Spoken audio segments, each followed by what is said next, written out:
Welcome to an episode of Left Undone, Incomplete Investigations. We're continuing to follow the Lori Vallow Daybell case. This case is getting bigger and crazier all the time.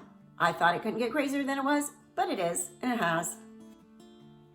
Welcome to my channel. Please like, please subscribe, please ring the bell for notifications. We do a YouTube live every Saturday morning at 10:30 Pacific time, and I would love for you all to join us there. It's interactive. I talk to you guys make comments, and I respond. The pre-recorded videos have most of the facts of the case, and of course my opinions, because I give my opinion, just what I do. We do chat with each other in an interactive YouTube live every Saturday morning. We also have a Facebook group, and we also have Instagram now. I have an Instagram for Left Undone, Facebook group for Left Undone, and Twitter. So thank you for being here. Let's get started. Let's talk about the newest info on Lori.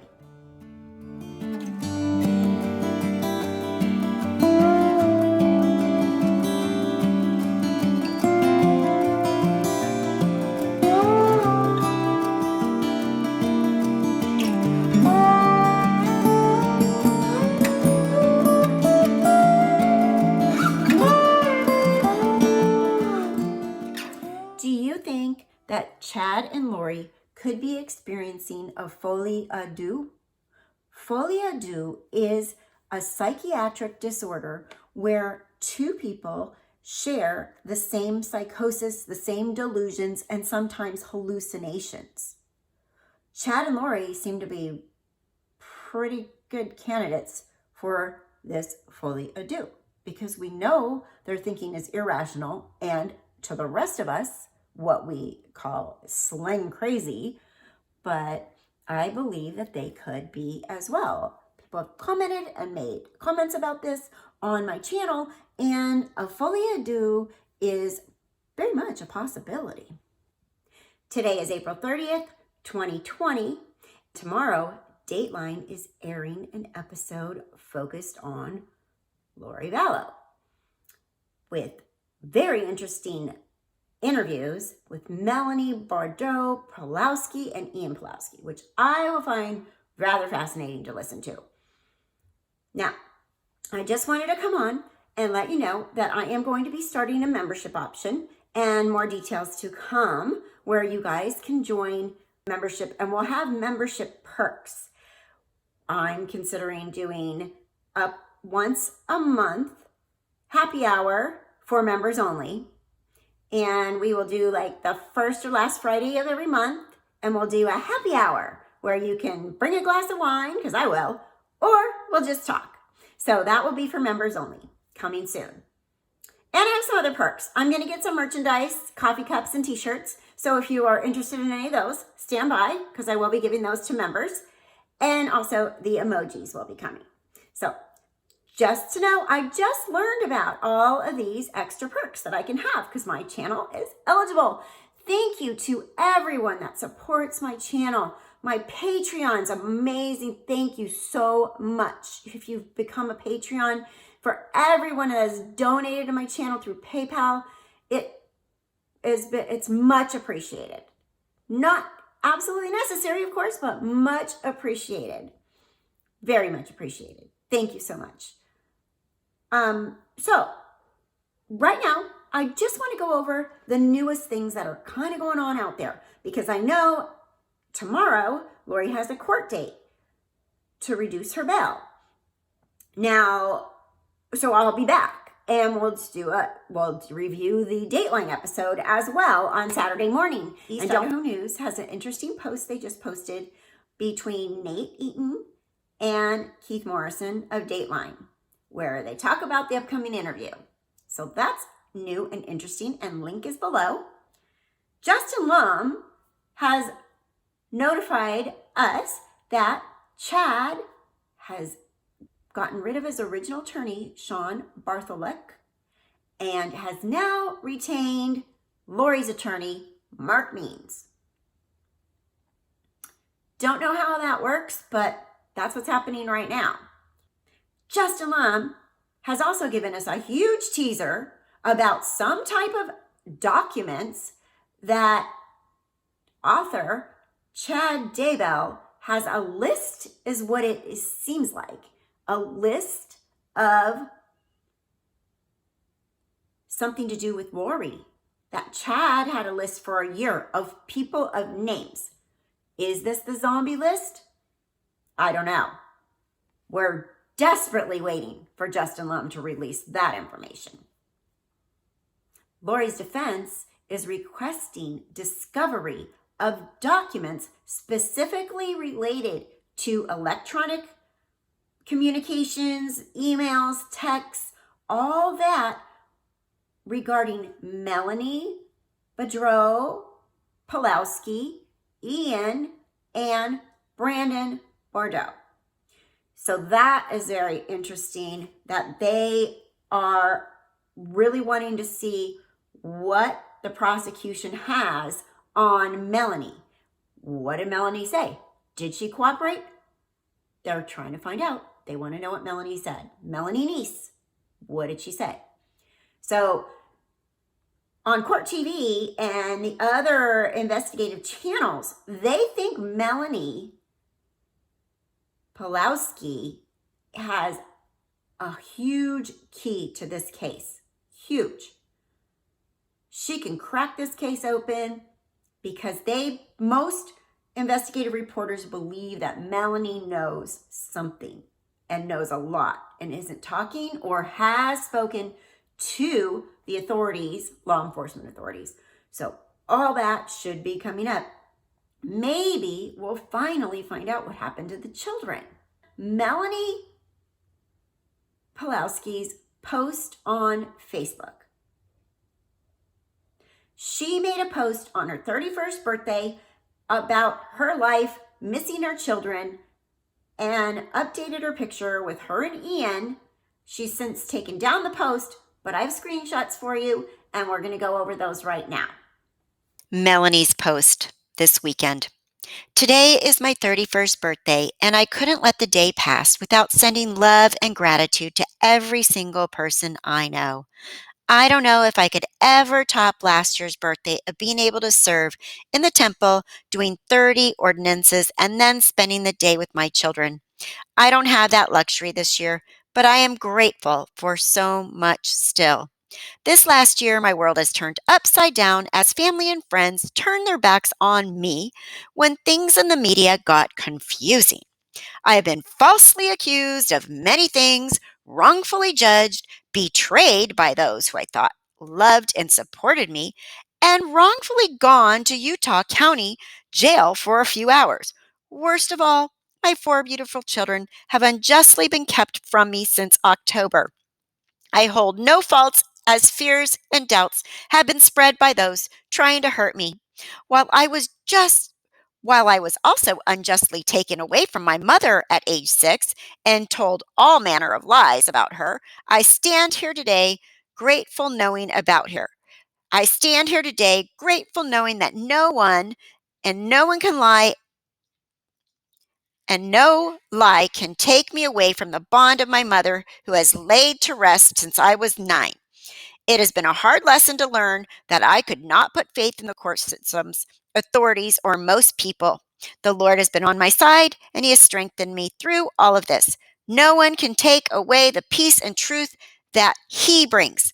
And by this, I know that my children will always know their hearts who their mother is, and that I will be reunited with them. I hope they, like I, can learn how to forgive and love those who have hurt us. This is only possible through the Savior's atonement. His love is more powerful than anything. This took me a while to learn to forgive my own father, but I have nothing but love and gratitude in my heart this day and for the many who have betrayed me, even though restitution has not been made. I have learned to endure with patience and to wait upon the Lord, as I know He will reconcile all things. Each day is another day of experience and growth, and I will continue every single day trying to love and serve those around me, as that has brought me more joy than anything in this world could bring.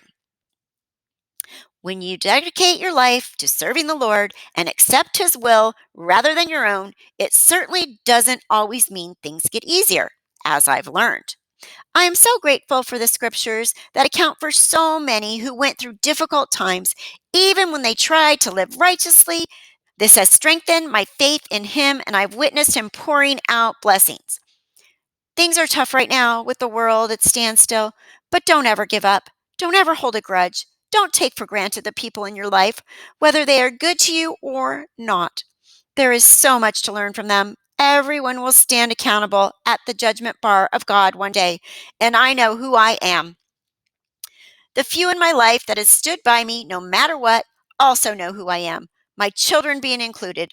I have learned to find joy in any circumstance, even among some of the darkest days, while being separated from my children, being unsupported from my own parents, while having so many untrue things said about me. Truth is, and I do not care about the opinions, gossiping, or accusations of men or news sources. The last few years, I've learned how to forgive all things and love my enemies. But while on a run today, I felt overwhelming feeling of gratitude for all the opposition and for all those who have hurt me. And this was something I haven't been able to feel yet. What a beautiful gift from God on this day. All of this has purpose and helped me become the person I am today. So use this day to show love towards someone who maybe has hurt you, someone you just haven't been able to forgive yet for the things they've done to you, and look for the gratitude and blessings from it.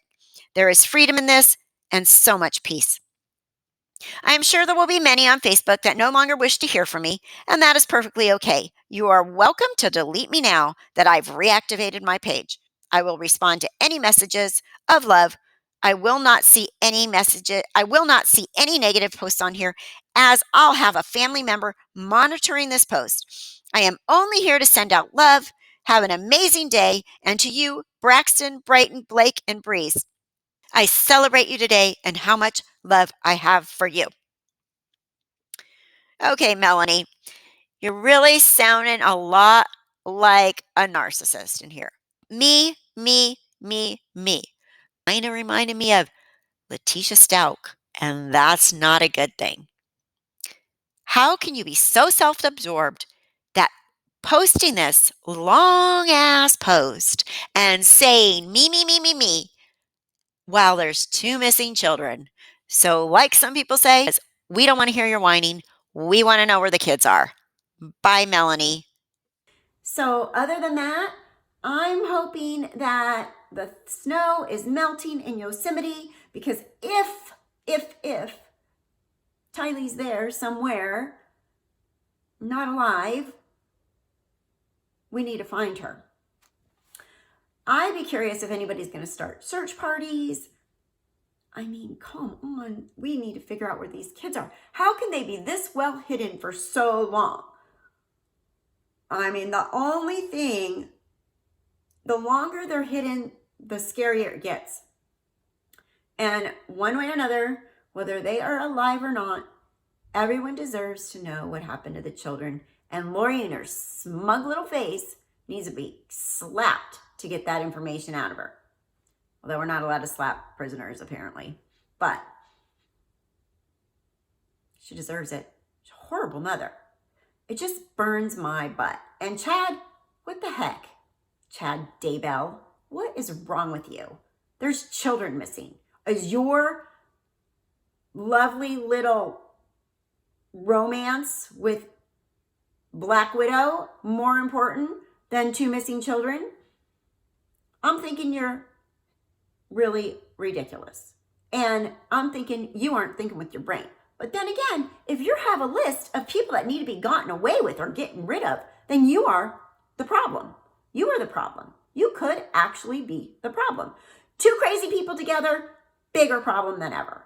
Big problem. Lori Daybell, Vallow Daybell, Ryan, whatever we want to call her, Black Widow, and Chad Daybell are both completely guilty in this, because they are married to each other and they ran away. And we know for a fact that Chad and Lori asked Melanie Gibb to lie.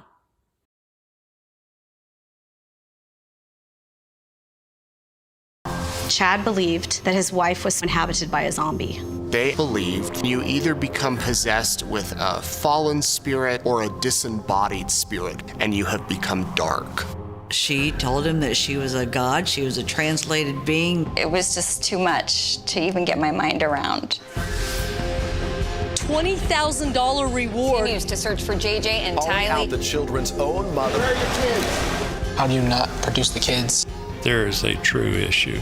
Chad and Lori apparently told Melanie that JJ and Tylee had become possessed. They needed to die. I know truth about them and facts. Absolutely, I want to say something. This isn't all the hype it's been made up to be. And there's no cult in all this that we've been accused of. She's destroyed so many people's lives. She's blown up their world, not destroyed them, she's blown them up. It hurts so much, and on top of that, have a million questions. It was like Charles came back from the dead. Through these text messages? Yeah, it was chilling to read them. It was weird. It was strange. It's the case that makes you go, There's just no word for it. He said, I want you to picture the craziest, biggest story you've ever seen times 100.